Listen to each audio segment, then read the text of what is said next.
us today. We are on our live stream and we are discussing prosperity. Specifically, we are discussing how the principle of mentalism in Hermetics applies to prosperity. All right, so the principle of mentalism states that thought produces results always on some level. Thought always produces result on some level. And we have noticed that it's the habitual thoughts that seem to be the most powerful, not the thoughts that we think occasionally, but the ones that we aren't always even aware of because they're so habitual. That those are the thoughts that are the most powerful. And so in any kind of magic or whatever you want to call it, we call it magic because I think that's the most honest title for what we do. But whatever works for you. Anytime you want to create change, it's absolutely imperative that you find an astral double, an astral equivalent for that which you desire. And then that astral equivalent needs to be installed into your deep mind so that it becomes a habit, a thought habit. Until a thought habit is established, it's not really producing results on any level that is going to be pertinent to you. So yes, you will maybe get some results here and there, but it's only the habitual thoughts that are deeply installed into our mind that seem to create results. And you know that that's true just by looking at your life, right? The thoughts that you have ingrained and that you don't even question, those are the thoughts that tend to reflect back at you as your experiences. The way that you know reality is will show itself to you time and time and time again. So if you want a different reality, we've got to go in and find a way to change the habitual thoughts. So there's a lot of ways that we can do that, but I'm going to give you an easy one. And so if you're in a place where you have a piece of paper and a pencil or pen, that would be a great thing right now because I want you to go through this with me, even if you've done it before. If you don't have a piece of paper and a pen, you can use some sort of an electronic device, although paper and pencil tends to work better. All right, so while you're getting that together, I want to just talk about what we're going to do. We're going to start to uncover some of the thought patterns that are running our finances and our sense of prosperity, and then give us an opportunity to find a way to alter those thoughts and to install or plant new seeds that will then take root and grow and create new results. Okay, and similar to what we do in any kind of magic, but we're going to be extreme today. We're going to really get this happening. All right, so take your piece of paper or your whatever you have and try to, if you have a blank sheet, that would be the best. And at the top of it, just write down the following. The reasons I don't have what I want are. Another way you could put that is the reason I don't have what I want is. Okay? And just with the stream of consciousness, just complete that sentence again and again and again, even if it doesn't seem pertinent, even if you think it's not right. Don't worry about it. Just put it down.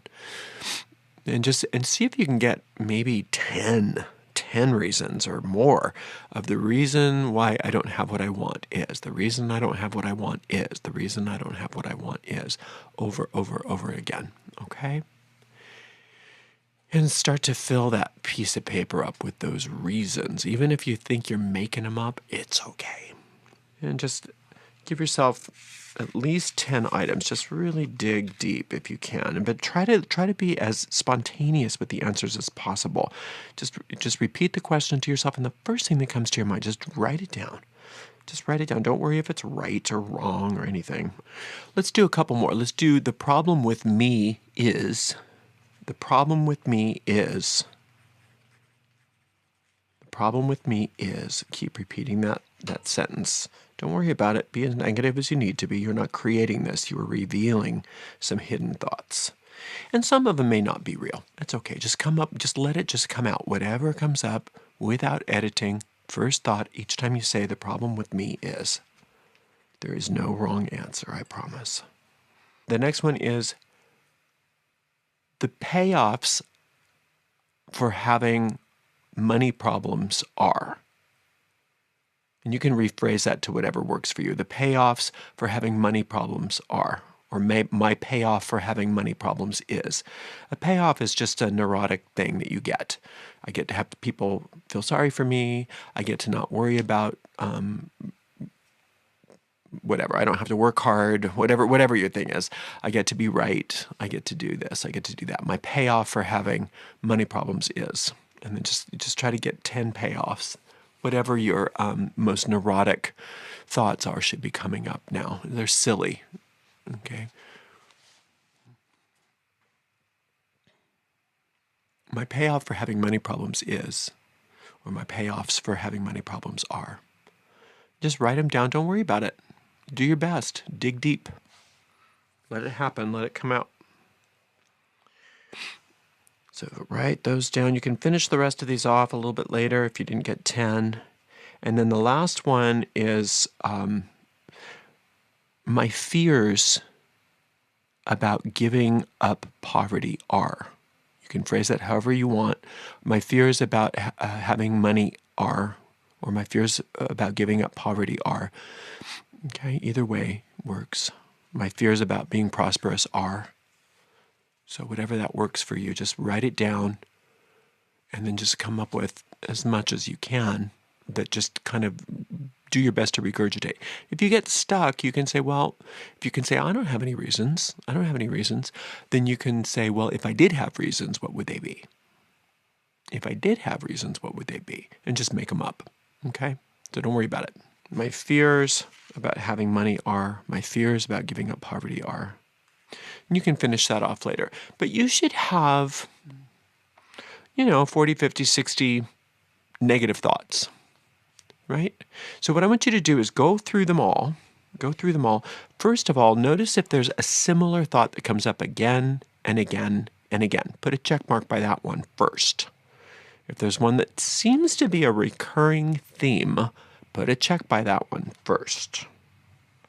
That's an important one or two or three. If there are themes, notice those first and put check marks by all those thoughts that are thematically reoccurring, no matter what what category of question we were asking. If there are repeats, we want to know those first. And then go through the rest of them and just sit with each thought one at a time. And the ones that tend to give you the most emotional response, those you want to put a check by too. The ones that you just are really just like, ugh, put a check by those. Okay?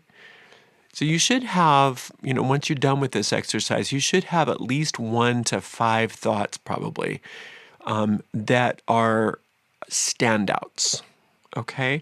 And if there are any courageous individuals that would like to, in the chat thread, put an example of what one of these thoughts are, I can show you what we do with them. I will betray my family members who died sick and poor. That's a good one. Oh, let's look at that one first. That one's you kind of hit on something that is more common than you'll realize. This idea that you cannot do better than your loved ones, or somehow you're going to hurt them.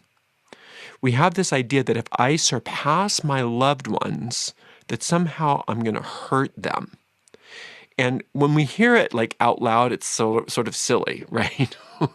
but that doesn't mean that it's not a very powerful thought form that's controlling you and guiding your every action in regards to your prosperity. That you love your loved ones, you love your family, you love your parents, whoever it is, and if they sacrificed and they never got ahead, if you were to get ahead and you were to do well and you were to surpass them, somehow that would hurt them or that would betray them. Now that sounds silly, doesn't it, when we say it out loud? But it doesn't sound silly to that part of your mind that's keeping it. So let's reframe that in a new way. So the way you have it is, I will betray my family members who died sick and poor. You could easily name those people and just say, my prosperity honors blah, blah, blah, blah, blah. The more prosperous I am, the more I honor my loved ones, right? I am free to prosper, and that prosperity honors my loved ones. Things like that. The more I prosper, the more my loved ones are honored. Now, if they're dead, if they're not around anymore, you could even go one step farther, because you don't know what they're going through over there. But I can guarantee you that they're not saying don't prosper. But you could say, so and so celebrates my prosperity. You could even do it that way. If they're alive and that's not necessarily true, if somebody's alive and they don't support you, you can say, I am under no laws but God's. God wants me to prosper. Once you find a statement that actually feels right for you, just try a few on. But if it feels like for instance, the more I prosper, the more I honor my loved ones, if it really does negate that thought, well, turn it into a mantra. Turn it into a mantra that you use again and again and again and again, so that when you when something is not working for you or whatever, when you're confronted with an issue that with prosperity, when something doesn't seem to be working, or you're afraid it won't work, or you're up against something, use that mantra right away, so that you can recognize that part of what's going on is you're trying to fulfill an old law that you no longer want anymore, and so that you can actually use your journey, your prosperity journey, to uncover and eliminate that thought. So in the midst of things, you're going to bring that thought into the next, into whatever it is. So let's say you've got a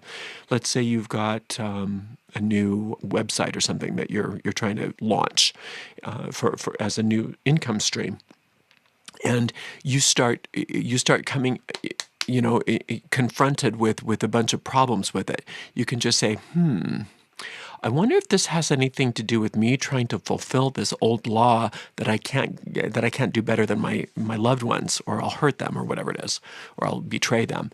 And so then you just say, my prosperity honors my loved ones. My prosperity honors my loved ones. My prosperity honors my loved ones. And you imbue whatever this new project is with that thought.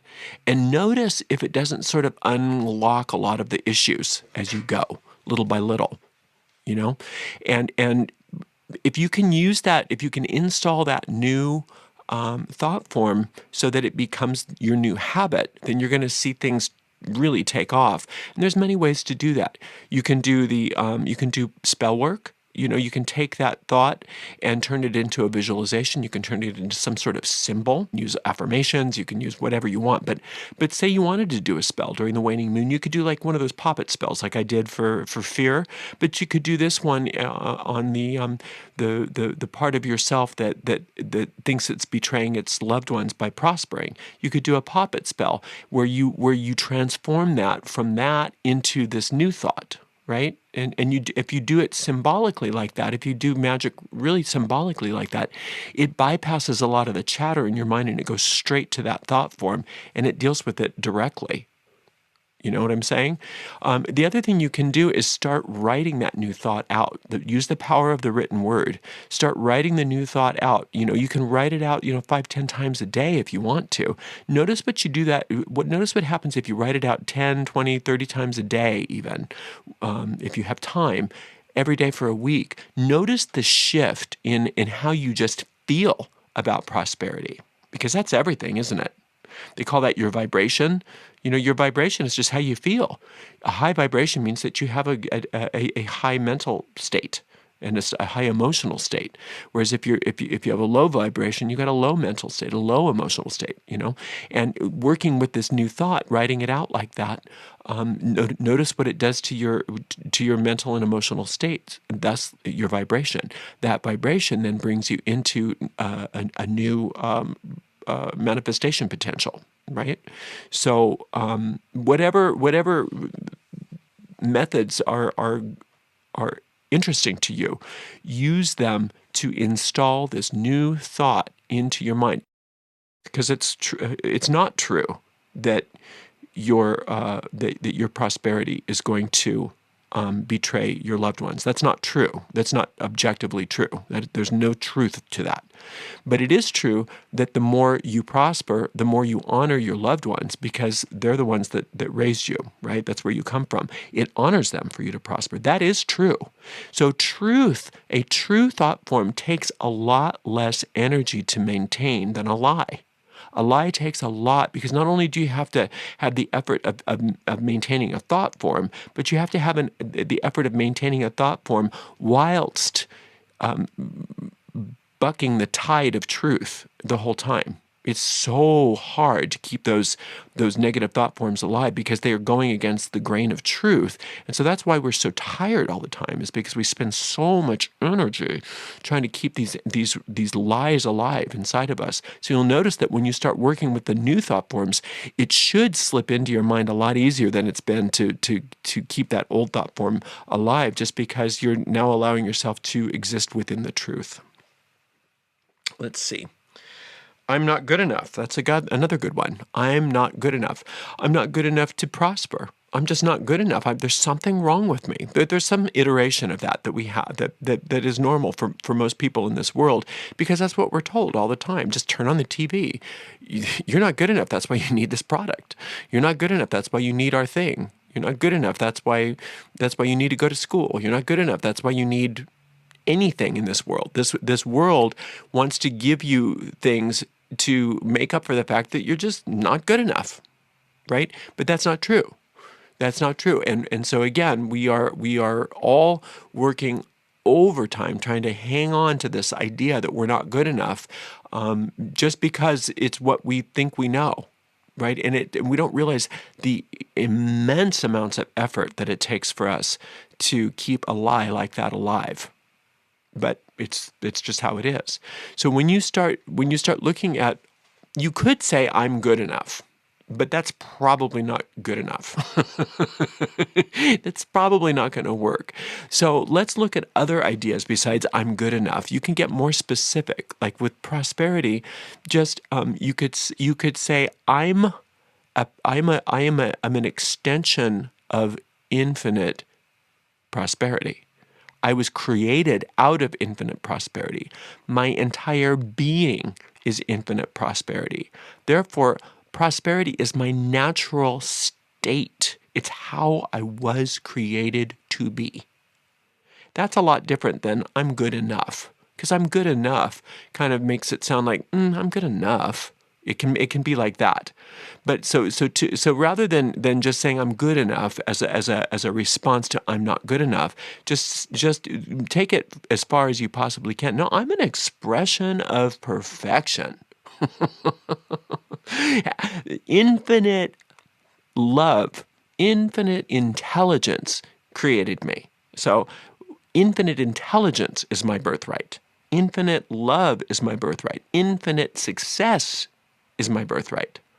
So those kinds of things, those will fly in the face of that a lot better than I am good enough. And you can just say, I was created perfect. I was created perfect. Now, we don't demonstrate perfection. We understand that. We're not saying that out of an egotism. But when you recognize that who you are as a soul is absolutely perfect, and that you don't have to change anything about yourself, you don't have to change anything about yourself in order to prosper, that's a very, very high place to be. And it's a good thing to remind yourself of that often. And again, you can do spells to install this idea, whatever way that you state it, that rings your inner bell the best. You can create spells to install this thought form in ways that are symbolic, that are somewhat childlike in their methods, because that's what the deep mind understands more than an intellectual understanding of I am now good enough. That's what we get with some of these affirmations, is that just like if you can recite affirmations like a parrot long enough, somehow your deep mind is going to say okay. It never works, does it? because your deep mind doesn't care about your affirmations. Your deep mind wants to know what's true based on its language, and its language is symbols and emotions and feelings.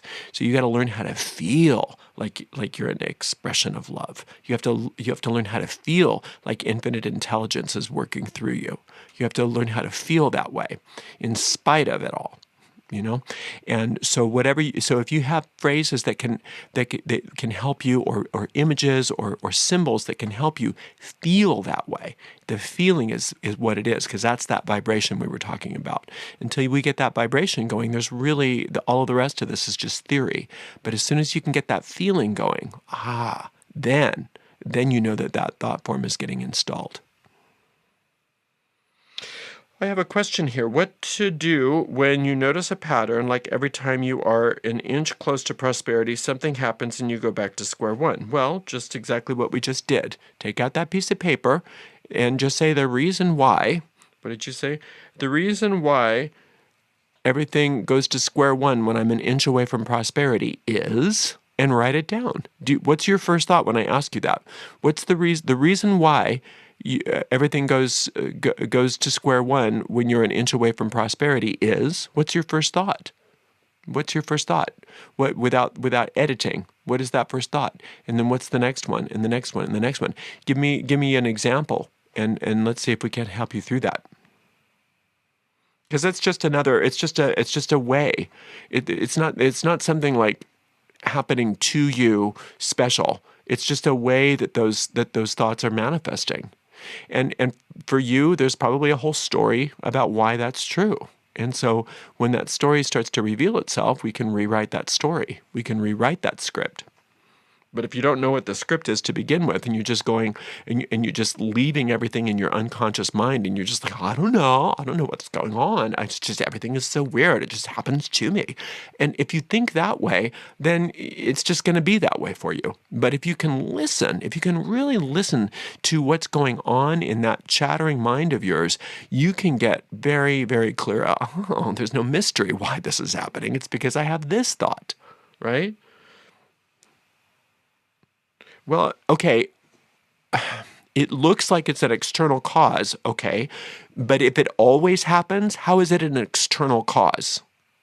If it always happens, you're obviously carrying it with you. So I need you to be a little bit more open to the idea that there's something in you, there's a thought in you. So instead of intellectualizing it like that and saying, what if it seems to be blah, blah, blah, just do the exercise. The reason why this happens to me is... And if that's still not working, then just say the thoughts that I'm carrying that cause this to happen are, and then list those thoughts. The belief I have about myself that causes this to happen is, and then see what that is. And don't put up with that nonsense from yourself, because it wants to deflect. No, it's not my fault. No, it's not me. Everything is happening to me, and there's nothing that I can do about it. That's what it wants you to think. It wants you to think that so that you don't uncover it, because then it knows that it's going to die. But you don't. It's not a sentient being, so you're not hurting anything by destroying that thought. But thought forms we imbue with a survival instinct, because that's how we create status quo in our lives. We don't want our deep thoughts to be easily changed, because then our life as we know it doesn't have any stability. So we want these things to be installed so that they become our permanent reality. But if there's part of our permanent reality that we don't like, we have to go to the source. We have to go to the causal plane, and it's your thought. It is, even if it seems to be external from you. You have to know where you're playing, where your part in this is. What part of that tango are you dancing?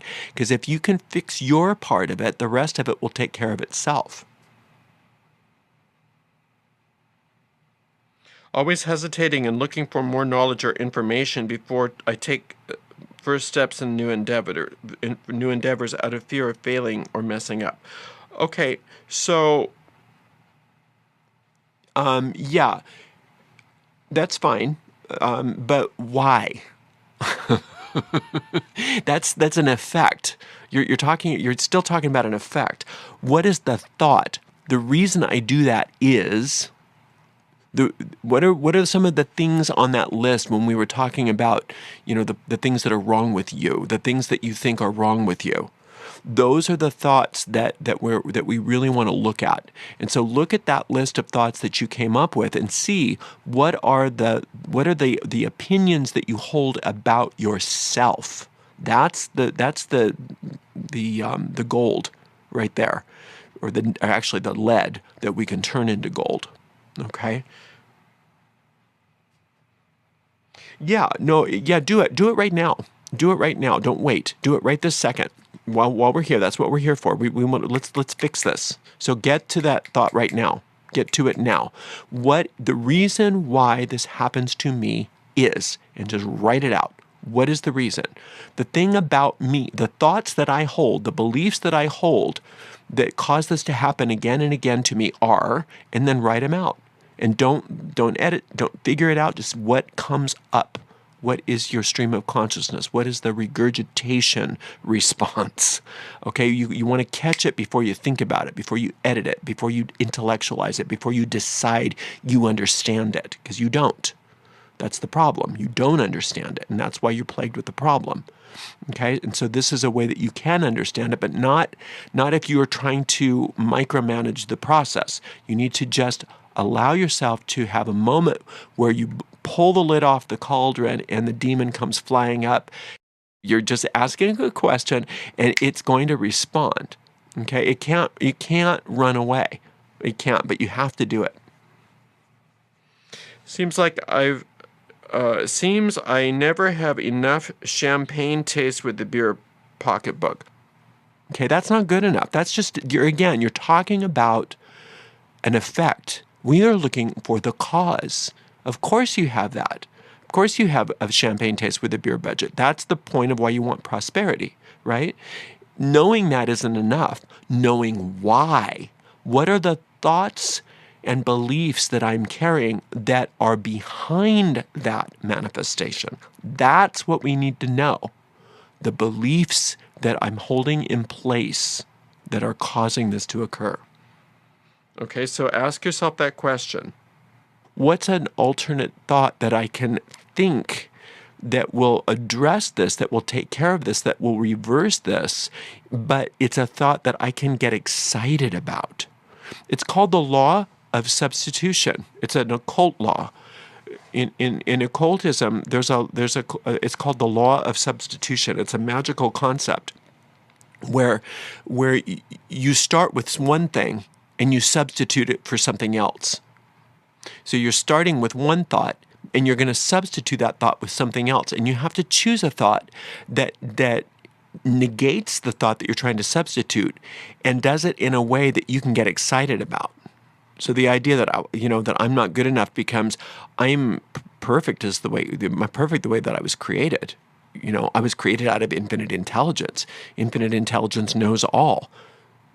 Those kinds of things. If you can get excited about that, then wonderful. But I am good enough. That's not that exciting. I mean, I guess it could be, but it's not as exciting as, whoa, I'm a force of nature. I was created to really succeed. Those kinds of thoughts are different than just some sort of rote affirmation. So you got to get excited about it.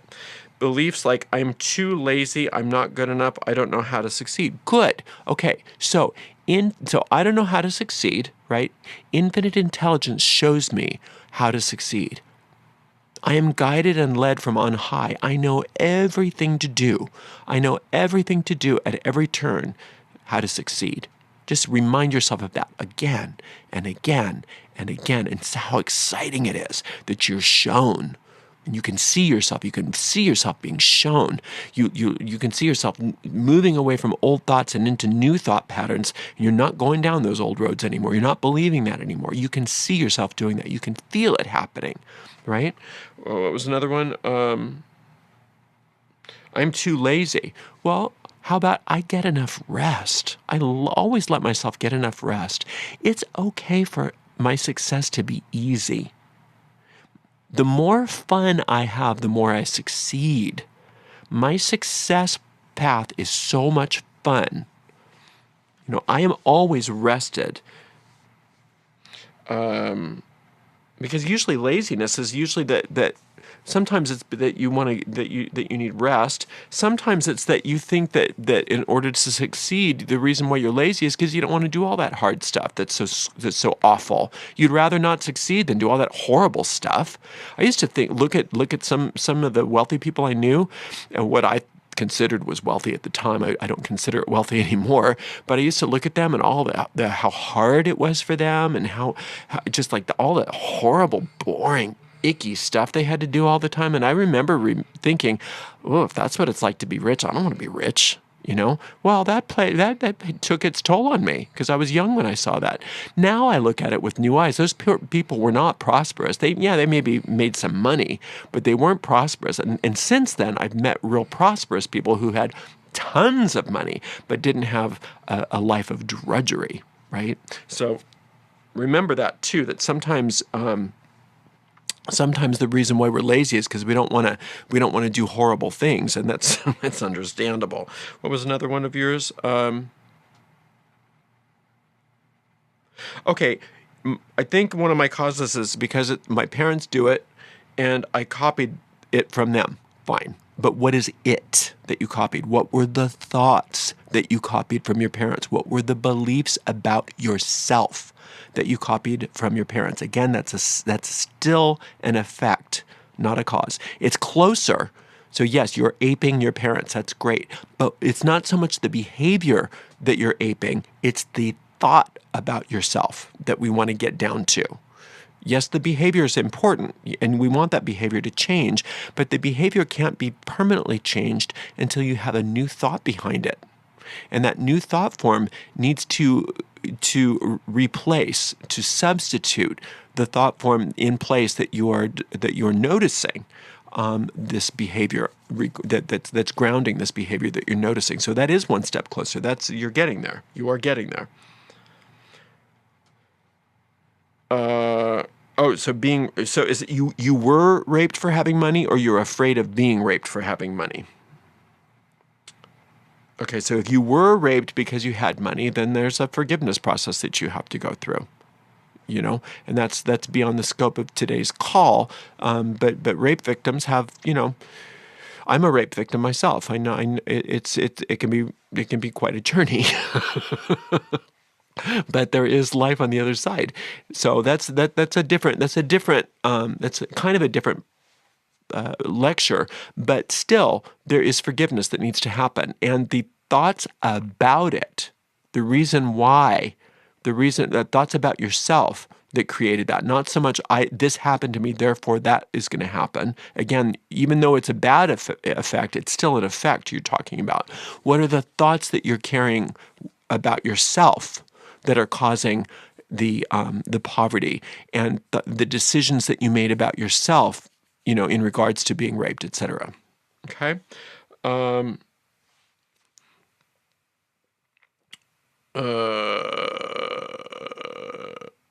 Let's see. Money is hard to get. Okay. So we used to think, a lot of people think that the law of substitution is just like, well, okay, so the thought was money is hard to get, so now I'm going to think money's easy to get. Money's easy to get. It doesn't always work. It doesn't always work, because the reason money is hard to get is, it's not that money's hard to get, it's money's hard to get for you. And the reason money's hard to get for you is, that's the thought we want to look at. So for instance, if it were like, let's just say let's say I had that thought, and I said, well, the reason money is so hard to get for me is because I don't deserve money. I'm not one of the lucky ones. Well, the reason why I don't deserve money and I'm not one of the lucky ones is I was born on the wrong side of the tracks. Well, the reason why I was born on the wrong side of the tracks is because my parents weren't wealthy enough. The reason my parents weren't wealthy enough is because they were immigrants. As soon as we started going far enough, we got off of what it meant to you and started going into history. So we're going too far down that path. We need to pull it back and just say, well, what about me? I'm not, money is hard for me because I don't have what it takes, basically, is what that is. So How do you find I have what it takes for money to be easy for me in such a way that you can get excited about it? You know, and you can say it in ways like every day the universe shows me another way that every day the universe proves to me that I have what it takes for money to come to me easily. Every day the universe finds a new way to prove to me that it's easy for me to be prosperous and wealthy. Those kinds of thoughts are a lot more fun and exciting than I am now prosperous and wealthy. Money is easy for me. Nobody buys that. But if you can just set yourself up for some expectation, right? What else can you do? You can show your faith. What's something you can do to prove to yourself that you now believe that money is easy for you? What are some actions that you can take to prove to yourself that money is easy for you? Well, maybe you can start a new business. Maybe you can start a new something, to prove it to yourself. Just say, look, this new thing that I'm doing is all about proving to myself that money is easy for me. And so I'm going to do that. I'm going to do all my spells. I'm going to do all the magic that I know how to do, and I'm going to prove to myself that I have faith, because I'm going out on a limb here for this new business or whatever it is. So you can really get into it that way, rather than just having some sort of static affirmation that people do that doesn't do anything for us. Annoys me. I am now prosperous. I am now prosperous. It doesn't do anything for you. You can just stop that. Okay. I'm not smart enough to figure it out myself. That's a good one. I'm not smart enough to figure out money. Okay. Infinite intelligence is the power out of which I am created. Infinite intelligence is the genius power within me. The genius power within me is something that was given to me. I now access the genius power within me because it was given to me, right? You're not taking personal credit for it. It's not egotistical.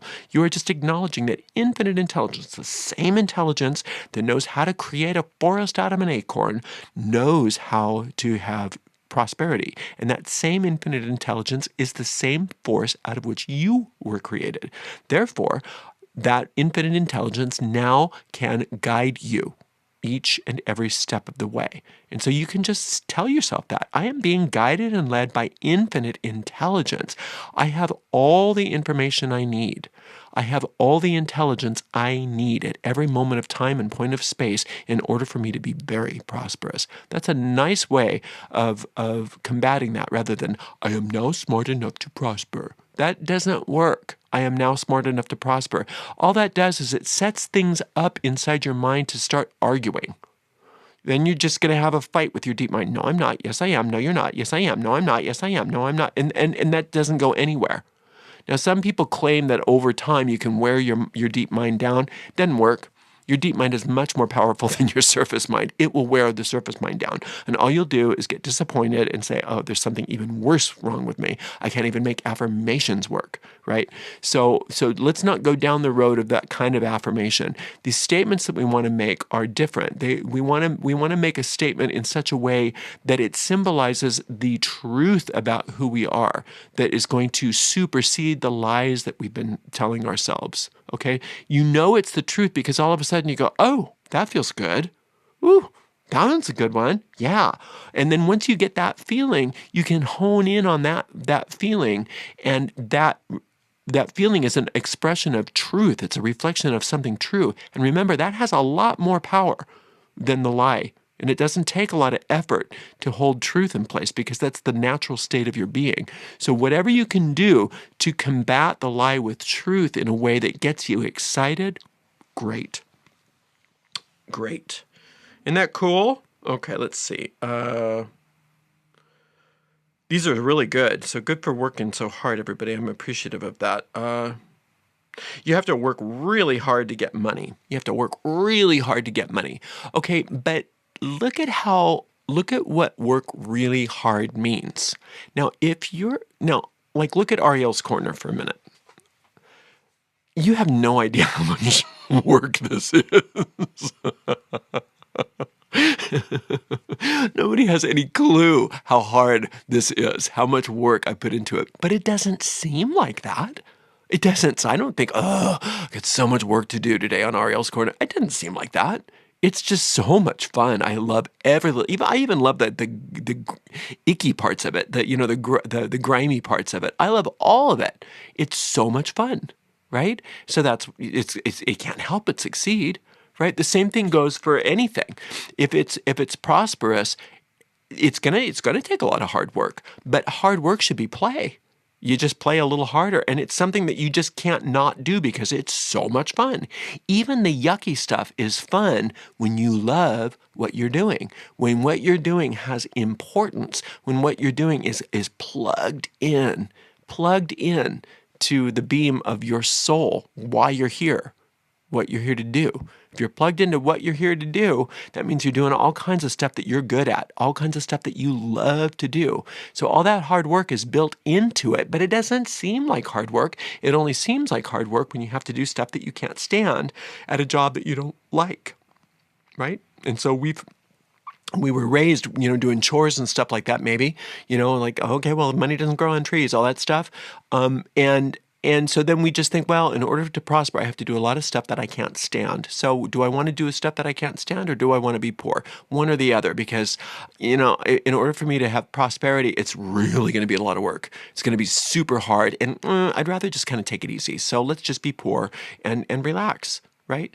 And that we don't even realize we're making those kinds of choices. And it's such a bogus, erroneous choice, because it's not a choice between two real options. You're looking at options that aren't even real. If you were really looking, not you personally, but you collectively, if we were looking at the options as they really are, it would be, do I want to do my life's work and enjoy myself and have a lot of prosperity and be blissed out all the time? Or do I want to withhold my gifts from the world and stay in poverty? That's the true option. That's the true option. So yes, it will be a lot of work, but it won't seem like it. It won't seem like it. It's not yucky. When it's not, the yucky stuff is not yucky anymore. It feels great. Or you find other people that like to do the yucky stuff and you let them do it. And you find a way to pay them for it or trade them for it. That happens too. Right? Let's see if I got anything else. Fear of growing up, hurting people, and being scared of hurting people. These are really good. Fear of not being able to handle a different life. Oh, you hit gold. That is all the lead right there that you can transform into gold. You nailed it. Good for you. That was good. Let's take them one step at a time. Fear of growing up. Right?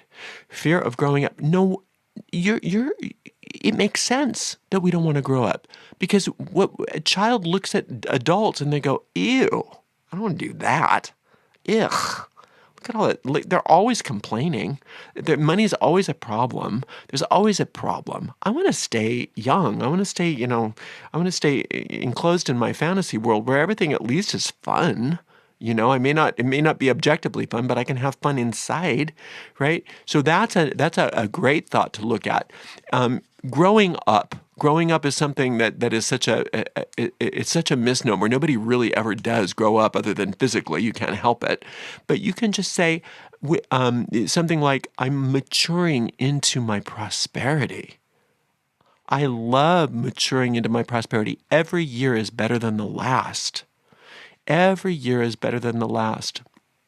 So find ways of looking at my future is safe. My future is safe. I look to my future with wonder, and I can't wait to see all the blessings that are going to be manifesting in my life.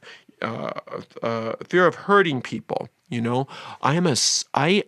am created out of infinite love. And therefore, I am highly pleasing to myself and others. I am God's divine child in whom God is well pleased right now. Everything I do contributes to the joy and aliveness of every other being on this planet. Those kinds of ideas. Just kind of play around with some of those ideas and just see what you can latch onto that really gets you feeling good, and then find a way to anchor that into your deep mind using symbols and just remembering the statement. And remember, it's not just an idle affirmation. It's there to bring up that feeling of once you hit on one that makes you feel good. That's the one, because the feeling good is the magic, because that's the vibration, right? The words are just a means to an end. What was the other one? Fear of not being able to handle a different life. Okay. The divine design of my life is joy. The divine design of my life is success. That is my life. I want my real life instead of this one. So it's not that you're not going to be able to, it's that you want to understand by saying things like that it's not that you need to learn how to accept a new life that is so different. It's that you need to learn how to accept a real life that is different from the pseudo life that you've accepted for yourself erroneously. Recognizing that the truth of who you are is very, very prosperous, and I want to see the truth instead of this. I'm not gonna put up with these lies anymore. So those kinds of attitudes. I love music, spirituality, writing, and filmmaking, but keep failing when I start. Okay, so the reason I fail is because that's an effect. That's not a cause. The reason I feel like such a failure is the reason I fail at doing what I love to do is what do you get? The reason I fail at doing what I love to do is, that's a good one to ask yourself, right? And then ask yourself that, and then let's find a new thought that we can install through the occult law of substitution. That is changing lead into gold. So they call that alchemy in the old days. It's the occult law of substitution is a type of alchemy. It's under the auspices of alchemy. All right. So if you notice what what those causative thoughts are, then you can find that they are lies and ask for what the truth really is instead of that. And once you find the truth always feels amazing, and you're on it when you feel amazing compared to how you used to feel. The more you can get into that thought that's making you feel amazing over and over and over and over again, the faster you're going to see the results that you're looking for. And that's the secret there of any kind of magic. But today we're talking about prosperity, okay? And so you can do spells, you can do all the wonderful rituals to help install these thoughts. But remember that those are just tools. They are devices of communication to talk to your deep mind, to communicate your new desire to your deep mind. So candles, talismans, puppets, any of that stuff, they're just communication devices. Definitely want to respect the symbols. We want to use the symbols appropriately, but we don't want to get superstitious about those symbols. We want to understand that what we're really doing is changing our thoughts at the causative plane. Okay? Does that make sense? You guys are amazing. What good work. Ooh, I just feel so good about today. All right, well, we are going to end this stream now, and I appreciate all of your hard work today, and have a wonderful rest of your day. Blessed be.